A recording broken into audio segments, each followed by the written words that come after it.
Right, Seb, you went to the Borussia derby on Saturday. Dortmund playing Mönchengladbach. A game of not two halves, but Maybe two halves in the same half. three 23-minute bits. It's What interesting happened though. there?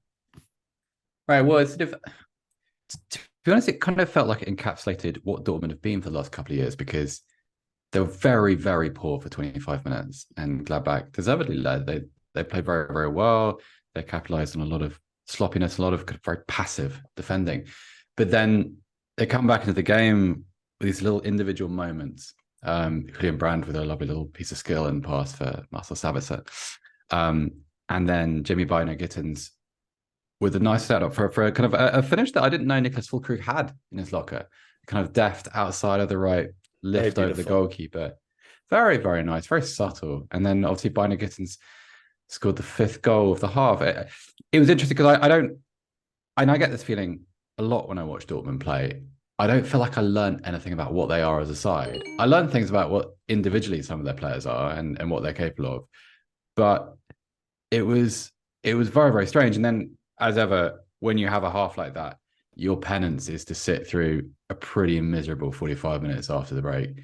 And the game was played in almost a kind of a, I suppose, West German monsoon. Doesn't quite work, but it was pretty wild for that time of year. Strange game. What did you make of Gladbach? Mixed. I think, well, start with the positives. I think Rocco Reitz is someone that really interests me as a player. I went to the game with my friend Ryan Hunn from the Stadio podcast. We were talking before about what happened to Florian Neuhaus over the past couple of years and sort of what he was expected to be versus what he kind of eventually turned into. Yeah. What happened to Florian Neuhaus?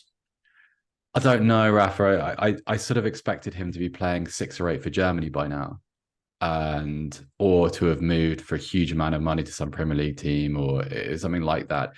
And he just, I'm not sure. I don't know. He just hasn't evolved as you'd have expected. Did the same thing happen to Florian Neuhaus that happened to Julian Weigl? That's an interesting one. Like I always felt Weigl was a kind of just a chronic loss of confidence. And Weigl played pretty well, actually. And I quite like the Gladbach midfield. So we talked about Rice, Weigl in there, but Manu Kone is one of those players maybe at this stage of his career where he plays really well in moments. He has sort of touches of the ball and periods of time where you think, goodness, he's going to be a good player.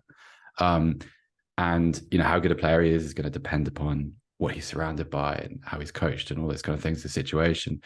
But this was very forceful, sort of, again, we were talking to York before we started recording about how good his weekend was as a Gladbach fan.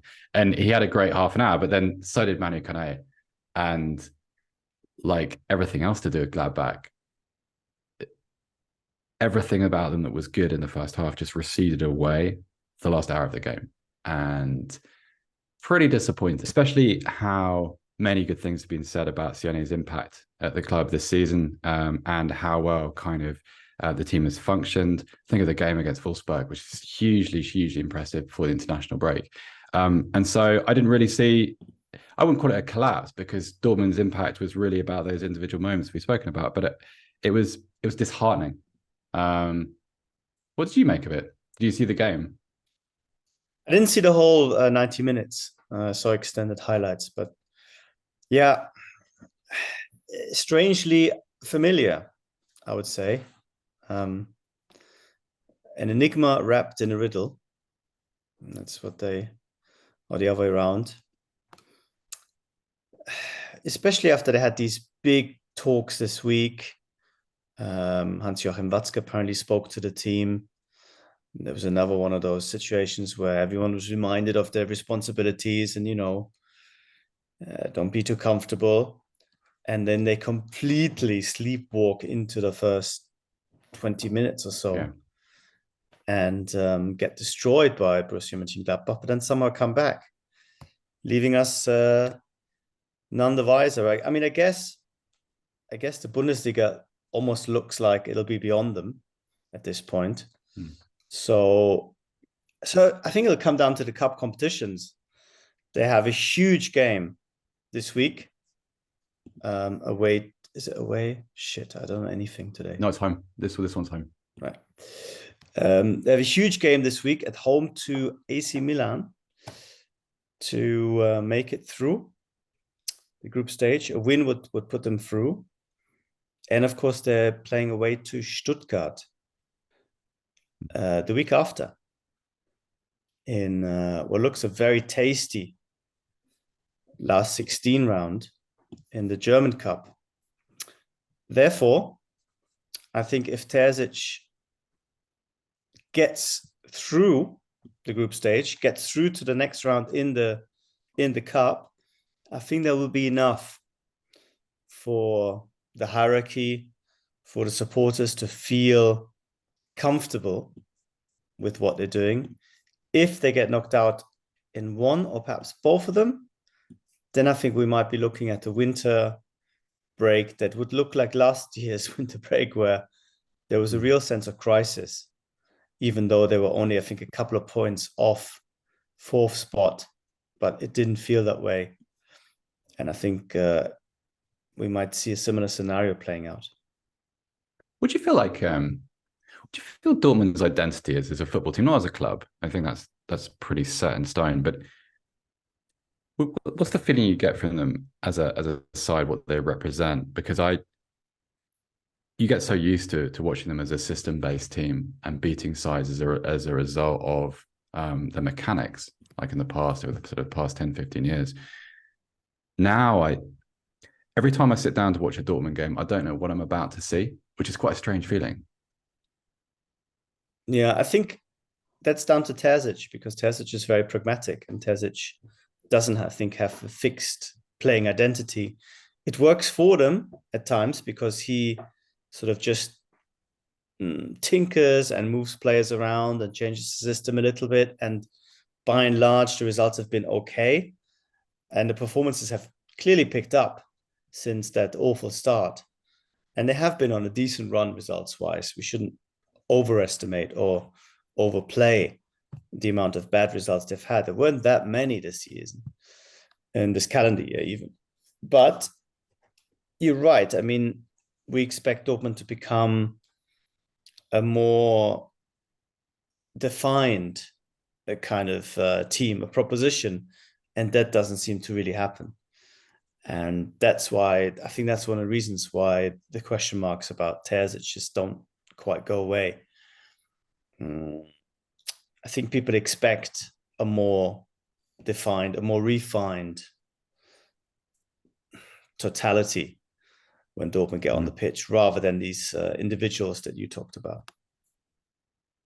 I think it's kind of, we talked about the Gladbach's first half an hour, and I agree. It was a kind of blitz without feeling like a blitz. So it didn't feel as if Dortmund had done anything to be in that position, but then that was entirely the problem, right? You come out for the first half an hour of a local derby in front of that crowd, and you play in a way which I think, like, the first goal sort of sums it up, because Alassane Player's through ball it almost happens in slow motion. And Rockeright's a good player, but he's not someone that should be accelerating away untouched beyond your last man. And yet there's sort of no resistance to that. And I feel like that's such anathema to what Dortmund represent. Like, obviously, I suppose the more when I started to learn about German football and started to experience it, I encountered a Dortmund that were very forceful, like, you know, and a very sort of sensory football team. And you have these little moments now which are so at odds with it, which is like the Kone goal, where he has maybe 3, 4, 5 different touches in the penalty box around a forest of defenders who just allow him to kind of to dance and pivot and then take a free shot at goal.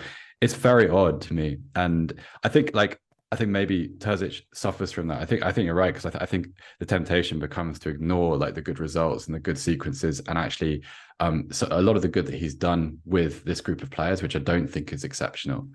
And it's that culture clash, which is really weird, and I feel like it's going to come up for a long time yet. But it's still something which is very difficult to get used to.